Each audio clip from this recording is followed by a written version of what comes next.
Assalamualaikum warahmatullahi wabarakatuh. Perkenalkan, nama saya Faiza dengan NIM 6120 12 30 457. Semester 3 Prodi Manajemen kelas RA12. Video ini saya buat untuk memenuhi salah satu tugas ulangan akhir semester di mata kuliah Komunikasi Bisnis. Di sini saya akan menjelaskan apa saja materi yang sudah saya pelajari di semester 3 ini. Nah, materi ini adalah lanjutan dari tugas ulangan tengah semester kemarin di mata kuliah ini juga.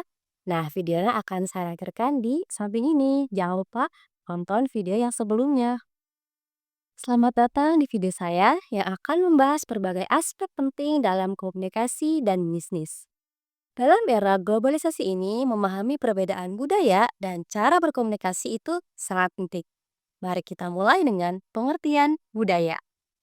Budaya adalah konsep yang kompleks dan multidimensional yang mencakup berbagai aspek kehidupan manusia.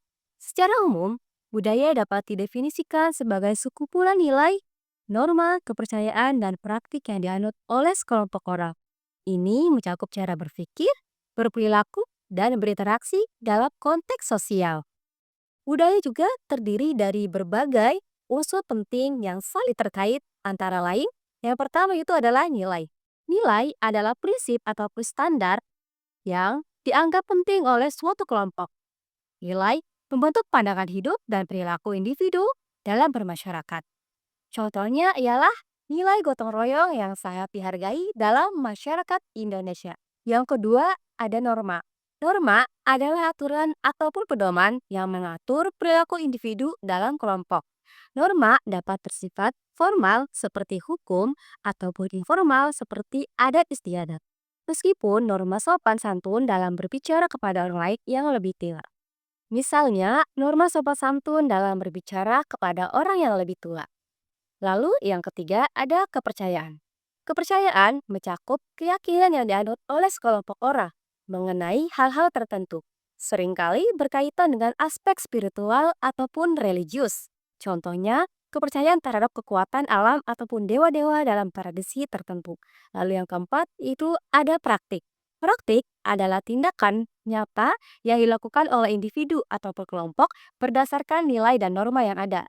Ini bisa berupa ritual keagamaan, kepercayaan budaya, ataupun kebiasaan sehari-hari. Budaya juga mencakup berbagai aspek yang membedakan satu kelompok dari kelompok lainnya. Misalnya bahasa. Bahasa adalah alat komunikasi utama dalam budaya. Setiap kelompok budaya memiliki bahasa ataupun dialeknya sendiri yang mencerminkan identitas ataupun cara berpikir mereka. Lalu ada agama. Agama itu memainkan peran penting dalam membentuk nilai maupun norma dalam suatu budaya. Berbagai agama memberikan panduan moral dan etika bagi pengikutnya. Lalu ada tradisi. Tradisi adalah praktik ataupun kebiasaan yang diwariskan oleh generasi ke generasi lainnya, termasuk upacara adat, festival, dan cara merayakan momen penting dalam kehidupan. Lalu ada cara hidup. Cara hidup mencakup pola konsumsi, mode berpakaian, makanan khas, dan gaya hidup sehari-hari yang menjadi ciri khas suatu budaya tersebut. Contohnya budaya di Indonesia. Indonesia adalah negara dengan keragaman budaya yang sangat kaya. Beberapa contoh budaya Indonesia meliputi ada budaya Batak yang dikenal dengan tradisi musik dan tarian seperti tortor serta upacara adat seperti pernikahan adat Batak. Lalu ada budaya Jawa yang memiliki tradisi seni seperti wayang kulit dan gamelan serta nilai-nilai kesopanan dan penghormatan kepada orang tua. Lalu ada budaya Bali yang terkenal dengan upacara keagamaan yang sangat megah, seni tari kecak, serta arsitektur pura yang indah. Nah, setiap budaya ini juga memiliki ciri khas tersendiri yang membedakannya dari budaya lainnya. Namun, tetap saling menghormati dan berinteraksi satu sama lain dalam kerangka keberagaman Indonesia. Kita lanjut ke materi yang selanjutnya yaitu komunikasi antar budaya. Pengertian komunikasi antar budaya adalah proses di mana individu ataupun kelompok dari latar belakang berbeda yang saling bertukar informasi, ide, dan pengalaman. Proses ini melibatkan pemahaman dan interpretasi pesan yang dikirimkan, yang dipengaruhi oleh nilai, norma, dan praktik budaya dari masing-masing pihak. Komunikasi antar budaya bukan hanya tentang bahasa yang digunakan, tetapi juga mencakup konteks sosial, emosional, dan kultural yang mempengaruhi cara orang berinteraksi. Nah, beberapa unsur penting dalam komunikasi antara budaya adalah yang pertama itu ada pesan. Pesan adalah informasi ataupun ide yang ingin disampaikan oleh pengirim kepada penerima. Dalam konteks komunikasi antar budaya, pesan harus disampaikan dengan cara yang dapat dipahami oleh penerima. Ingat adanya perbedaan dalam bahasa dan konteks budaya. Lalu yang kedua, ada pengirim dan penerima. Jadi pengirim adalah individu ataupun kelompok yang mengirimkan pesan, sedangkan penerima adalah individu ataupun kelompok yang menerima pesan tersebut. Keduanya membawa latar belakang budaya yang berbeda, yang dapat mempengaruhi cara mereka memahami dan merespon pesan. Lalu yang ketiga, ada konteks. Konteks mencakup situasi di mana komunikasi terjadi, termasuk lingkungan, fisik, sosial, dan budaya. Konteks ini sangat penting dalam menentukan bagaimana pesan bisa diinterpretasikan. Lalu yang keempat, ada saluran komunikasi. Saluran komunikasi adalah media yang digunakan untuk menyampaikan pesan, seperti lisan yaitu percakapan langsung ataupun tulisan yaitu seperti email ataupun surat. Bisa juga nonverbal ataupun dari segi bahasa tubuh ataupun ekspresi wajah. Pentingnya komunikasi antara budaya. Jadi, komunikasi antar budaya itu sangat penting karena beberapa alasan. Alasan yang pertama yaitu memahami perbedaan. Dalam dunia yang semakin terhubung ini, kita sering berinteraksi dengan orang-orang dari berbagai latar belakang budaya. Memahami perbedaan ini membantu kita untuk beradaptasi dan berkomunikasi dengan lebih efektif. Lalu yang kedua yaitu mengurangi konflik. Salah satu penyebab utama konflik antar individu ataupun kelompok adalah kesalahpahaman yang muncul akibat perbedaan budaya. Dengan memahami cara berpikir ataupun berperilaku orang lain, kita dapat mengurangi potensi konflik. Lalu yang ketiga, ada meningkatkan kerjasama. Dalam konteks bisnis ataupun organisasi internasional, kemampuan untuk berkomunikasi secara efektif dengan orang-orang dari berbagai budaya dapat meningkatkan kerjasama dan produktivitas antar tim. Lalu yang keempat yaitu membangun hubungan. Komunikasi antar budaya memungkinkan kita untuk membangun hubungan yang lebih baik dengan orang-orang dari latar belakang yang berbeda. Ini bisa menciptakan rasa saling menghargai dan toleransi. Meskipun penting, komunikasi antar budaya juga menghadapi beberapa hambatan. Yang pertama yaitu perbedaan bahasa. Jadi, bahasa adalah salah satu penghalang utama dalam komunikasi antar budaya. Kosakata, tata bahasa, dan idiom yang berbeda dapat menyebabkan kesalahpahaman. Yang kedua, ada stereotip dan prasangka. Stereotip negatif tentang suatu kelompok dapat mempengaruhi cara kita berinteraksi dengan mereka. Ini bisa menghalangi komunikasi yang efektif. Lalu, yang ketiga ada perbedaan nilai dan norma. Nilai-nilai dan norma-norma yang berbeda dapat menyebabkan interpretasi pesan yang berbeda pula. Apa yang dianggap sopan dalam suatu budaya mungkin dianggap tidak pantas dalam budaya lain. Contoh komunikasi antar budaya, misalnya ketika seorang pengusaha dari Jepang bernegosiasi dengan mitra bisnis dari Amerika Serikat. Mereka harus menyadari perbedaan dalam pendekatan komunikasi mereka. Pengusaha Jepang mungkin lebih mengutamakan kesopanan dan kehati-hatian dalam berbicara, sedangkan mitra Amerika mungkin lebih langsung dan terbuka. Memahami perbedaan ini akan membantu kedua belah pihak untuk mencapai kesepakatan tanpa menimbulkan kesalahpahaman. Materi yang selanjutnya yaitu tentang etika komunikasi. Etika komunikasi yaitu merujuk pada prinsip-prinsip yang mengatur bagaimana individu berinteraksi satu sama lain, terutama dalam konteks digital. Dalam dunia yang semakin terhubung melalui teknologi, etika komunikasi menjadi sangat penting untuk memastikan bahwa interaksi kita tetap sopan, menghormati, dan tidak merugikan orang lain. Dengan meningkatnya penggunaan media sosial dalam platform digital lainnya, tantangan dalam menjaga etika komunikasi juga sangat kompleks. Di era digital saat ini, etika komunikasi tidak hanya berkaitan dengan cara kita menyampaikan pesan, tetapi juga dengan bagaimana pesan tersebut diterima dan diinterpretasikan oleh orang lain. Beberapa alasan mengapa etika komunikasi sangat penting. Alasan yang pertama yaitu membangun hubungan yang positif. Etika komunikasi yang baik membantu membangun hubungan yang positif antara individu ketika kita berkomunikasi dengan sopan dan menghormati orang lain. kita menciptakan suasana yang mendukung interaksi yang konstruktif. Lalu yang kedua yaitu menghindari konflik. Komunikasi yang tidak etis dapat menyebabkan kesalahpahaman dan konflik. Dengan menjaga kesopanan dan menghormati pandangan orang lain, kita dapat mengurangi potensi konflik. Lalu yang ketiga ada menjaga privasi. Dalam konteks digital, penting untuk kita menghormati privasi orang lain. Ini termasuk tidak memberikan informasi pribadi tanpa izin dan menjaga data sensitif agar tidak disalahgunakan. Lalu yang keempat, ada mencegah penyebaran informasi yang palsu. Dengan bertanggung jawab dalam berbagi informasi, kita dapat membantu mencegah penyebaran berita palsu ataupun hoax yang dapat merugikan banyak orang. Ada beberapa contoh etika komunikasi yang perlu diperhatikan saat berinteraksi melalui teknologi. Yang pertama yaitu menghormati privasi orang lain. Penting untuk tidak membagikan informasi pribadi orang lain tanpa izin dari mereka. Ini mencakup foto, alamat, ataupun informasi sensitif lainnya yang dapat merugikan individu jika disebarluaskan tanpa persetujuan. Lalu yang kedua yaitu berbicara dengan sopan di media sosial. Menggunakan bahasa yang sopan dan menghormati saat berkomentar ataupun berdiskusi di media sosial dapat membantu menghindari konflik, hindari penggunaan kata-kata kasar ataupun menghina yang dapat memperkeruh suasana. Yang ketiga yaitu tidak menyebarkan informasi palsu. Sebelum membagikan informasi, pastikan bahwa informasi tersebut akurat dan dapat dipercaya. Menyebarkan berita palsu dapat menyebabkan kebingungan dan kerugian bagi banyak orang. Lalu yang keempat, yaitu ada berpikir sebelum mengirim pesan.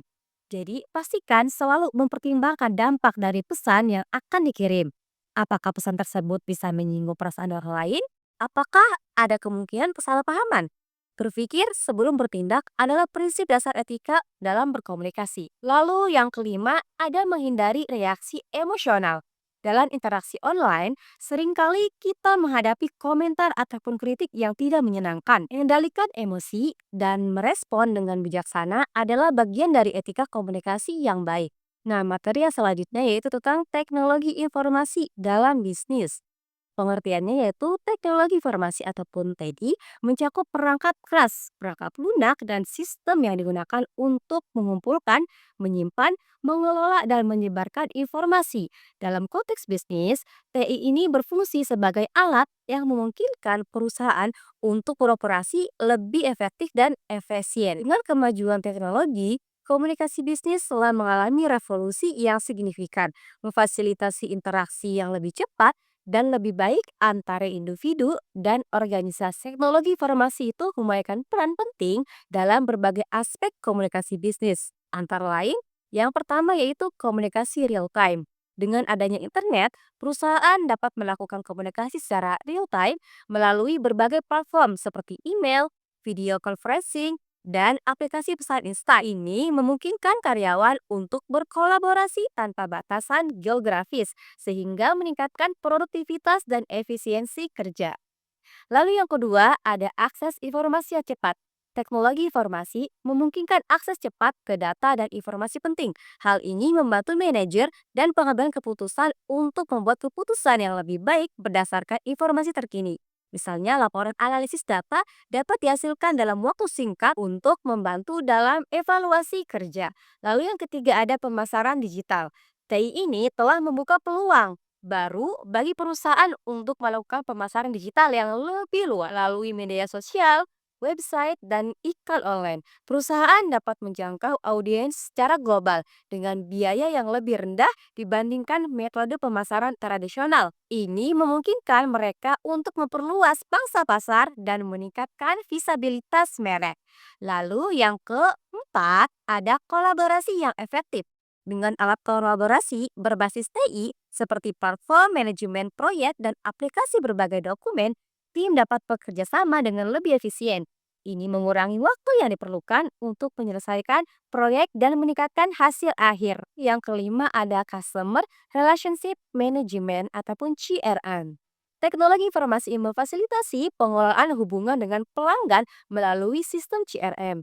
Sistem ini membantu perusahaan dalam melacak interaksi, dengan pelanggan, memahami kebutuhan mereka, dan memberikan layanan yang lebih baik. Berikut adalah beberapa manfaat utama dari penggunaan teknologi informasi dalam komunikasi bisnis. Yang pertama yaitu keputusan bisnis yang lebih baik. Akses cepat ke informasi memungkinkan pengambilan keputusan yang lebih tepat waktu dan berbasis data. Hal ini sangat penting dalam lingkungan bisnis yang dinamis di mana keputusan harus dibuat dengan cepat. Yang kedua ada efisiensi operasional. Penggunaan teknologi informasi dapat mengurangi biaya operasional dengan mengotomasikan berbagai proses bisnis.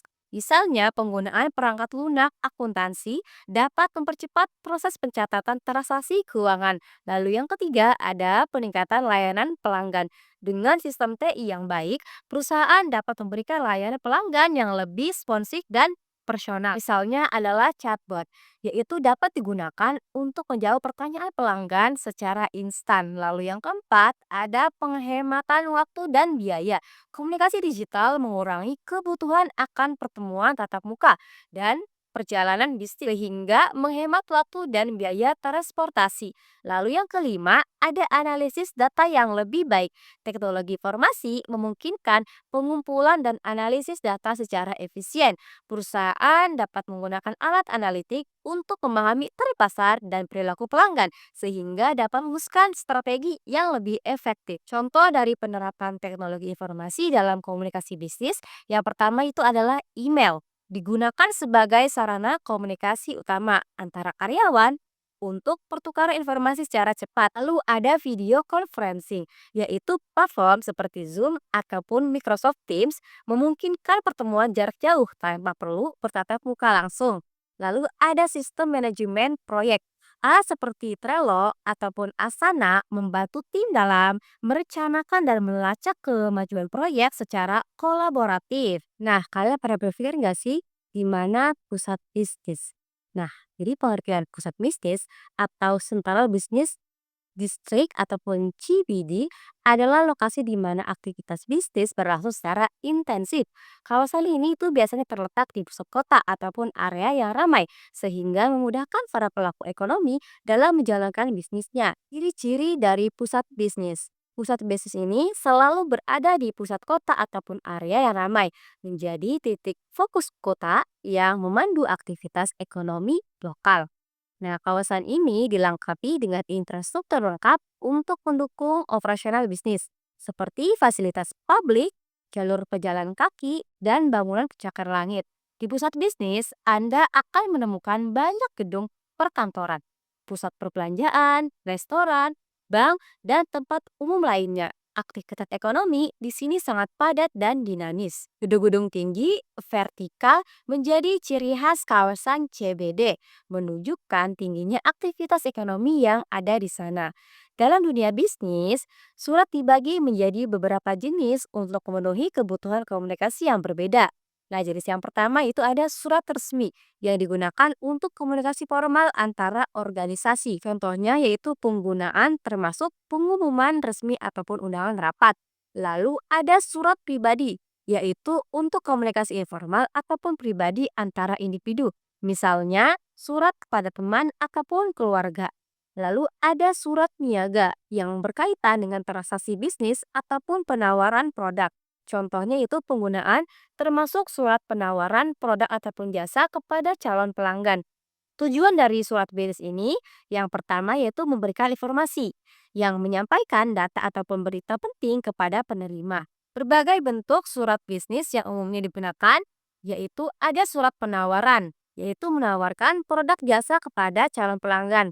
Lalu ada surat konfirmasi yaitu mengkonfirmasi pertemuan ataupun transaksi. Selanjutnya ada surat permohonan yang meminta sesuatu dari pihak lain seperti izin ataupun dukungan untuk suatu proyek. Materi selanjutnya yaitu tentang proposal. Apa sih pengertian dari proposal? Proposal adalah dokumen tertulis yang diajukan untuk menawarkan suatu proyek ataupun ide kepada pihak lain dengan tujuan mendapatkan persetujuan ataupun dukungan.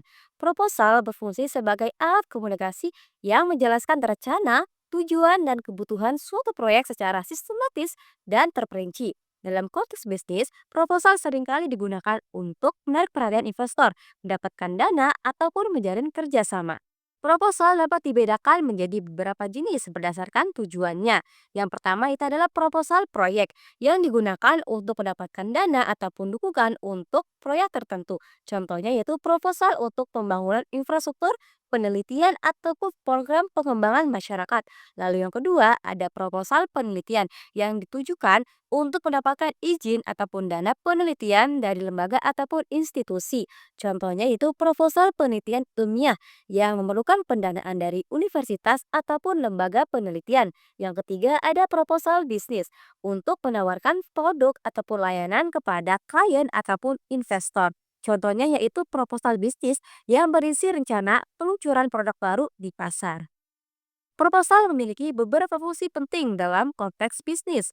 Yang pertama yaitu mengkomunikasikan ide secara jelas, yang menyampaikan gagasan ataupun rencana kepada pihak lain dengan cara yang terstruktur dan mudah dipahami. Lalu yang kedua yaitu menyediakan rincian tentang rencana pelaksanaan, yang menjelaskan langkah-langkah yang akan diambil dalam pelaksanaan proyek termasuk metodologi dan jadwal. Selanjutnya yang ketiga yaitu menyusun argumen untuk mendukung permohonan bantuan ataupun dukungan. Menggunakan data dan analisis untuk meyakinkan pihak lain tentang pentingnya proyek dan potensi keberhasilannya. Struktur umum proposal yang meliputi yang pertama ada pendahuluan yang memperkenalkan topik dan menjelaskan latar belakang serta tujuan proposal. Selanjutnya yang kedua yaitu ada latar belakang, yaitu menyediakan konteks mengenai masalah yang ingin dipecahkan ataupun peluang yang ingin dimanfaatkan. Lalu yang ketiga ada tujuan yang menjelaskan apa yang ingin dicapai melalui proyek tersebut.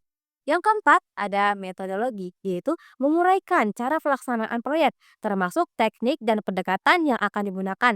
Yang kelima, ada anggaran, yaitu rincian biaya yang diperlukan untuk pelaksanaan proyek tersebut. Yang keenam, yaitu penutup, menyampaikan proposal dan mengajak pembaca untuk memberikan dukungan. Pengertian dari laporan. Laporan adalah dokumen resmi yang menyajikan informasi mengenai suatu kegiatan ataupun penelitian untuk memberikan gambaran jelas kepada pembaca tentang hasil yang dicapai. Laporan biasanya digunakan dalam konteks bisnis, akademis, ataupun organisasi untuk mendokumentasikan progres ataupun hasil dari suatu kegiatan. Fungsi dari laporan adalah sebagai catatan resmi ataupun kegiatan yang dilakukan, yang membantu dalam pelacakan sejarah ataupun progres. Tujuan yang berikutnya yaitu sebagai alat untuk mengevaluasi pencapaian, tujuan, dan efektivitas suatu program. Nah, bisa memberikan informasi yang diperlukan untuk mendukung keputusan manajerial. Untuk menyusun laporan yang efektif, beberapa pedoman yang perlu diperhatikan. Pertama, yaitu tentukan tujuan laporan secara jelas. Memastikan bahwa laporan itu memenuhi kebutuhan pembaca.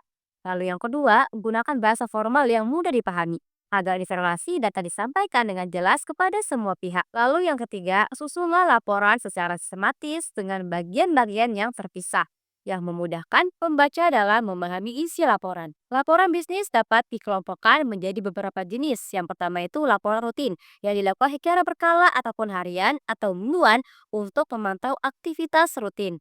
Yang kedua, laporan khusus yang dibuat untuk situasi tertentu. Misalnya laporan proyek yang memerlukan perhatian khusus. Yang ketiga ada laporan keuangan yang menunjukkan kondisi keuangan perusahaan termasuk neraca dan laporan laba rugi. Struktur umum laporan biasanya itu terdiri dari yang pertama ada judul, yang kedua ada daftar isi, yang ketiga ada pendahuluan, yang keempat ada isi laporan, yang kelima kesimpulan, dan yang keenam itu lampiran jika ada. Dengan memahami pengertian proposal dan laporan serta fungsinya, individu ataupun organisasi dapat lebih efektif dalam merencanakan ataupun melaksanakan dan mengevaluasi berbagai kegiatan bisnis maupun penelitian mereka. Materi yang selanjutnya yaitu tentang pengertian teknologi dalam komunikasi bisnis. Jadi, teknologi dalam komunikasi bisnis merujuk pada penggunaan alat dan sistem digital yang memfasilitasi pertukaran informasi antara individu ataupun organisasi. Dengan kemajuan teknologi, komunikasi bisnis telah bertransformasi dari metode tradisional ke platform digital yang lebih efisien. Alat seperti email, aplikasi pesan instan, telekonferensi, dan video conferencing memungkinkan interaksi yang cepat dan efektif, meningkatkan produktivitas dan kolaborasi di lingkungan kerja. Jenis-jenis teknologi dalam komunikasi bisnis, yang pertama itu ada komunikasi tertulis. Teknologi informasi memungkinkan penyampaian pesan dengan cepat melalui email dan dokumen berbasis kode. Lalu ada email yang memfasilitasi pengiriman pesan formal dan informal secara instan memungkinkan komunikasi yang lebih terstruktur. Lalu ada dokumen berbasis cloud, yaitu platform seperti Google Drive ataupun Microsoft OneDrive memungkinkan kolaborasi real-time pada dokumen dan memudahkan tim untuk bekerja sama meskipun berada di lokasi yang berbeda. Yang kedua ada komunikasi lisan, yaitu telekonferensi dan aplikasi panggilan video seperti Zoom, Microsoft Teams, dan Google Meet memfasilitasi komunikasi lisan dari jarak jauh. Dengan teknologi ini, pertemuan dapat dilakukan tanpa batasan geografis, memungkinkan perusahaan untuk adakan rapat dengan klien ataupun tim di seluruh dunia secara efisien. Kita sudah berada di akhir pembahasan, yaitu kesimpulan. Kesimpulannya yaitu berbagai aspek penting dalam komunikasi bisnis termasuk peran pusat bisnis sebagai lokasi strategis untuk aktivitas ekonomi, serta jenis-jenis surat bisnis yang berfungsi untuk memberikan informasi, menjalin hubungan, dan mendapatkan persetujuan. Proposal sebagai dokumentasi tertulis yang digunakan untuk menawarkan proyek ataupun ide dengan tujuan mendapatkan dukungan. Sedangkan laporan berfungsi sebagai catatan resmi yang menyajikan informasi tentang kegiatan ataupun penelitian. Struktur laporan yang baik mencakup elemen-elemen yang penting seperti pendahuluan dan kesimpulan. Selain itu, teknologi informasi telah merevolusi komunikasi bisnis dengan mempercepat penyampaian informasi melalui alat digital seperti email dan video conferencing, meningkatkan efisiensi operasional, memperluas jangkauan pasar, dan meningkatkan layanan pelanggan. Dengan memahami semua elemen ini, perusahaan dapat beroperasi lebih efektif di lingkungan bisnis yang semakin kompleks dan terhubung. Itu saja yang bisa saya jelaskan. Kurang lebihnya mohon maaf. Wassalamualaikum warahmatullahi wabarakatuh.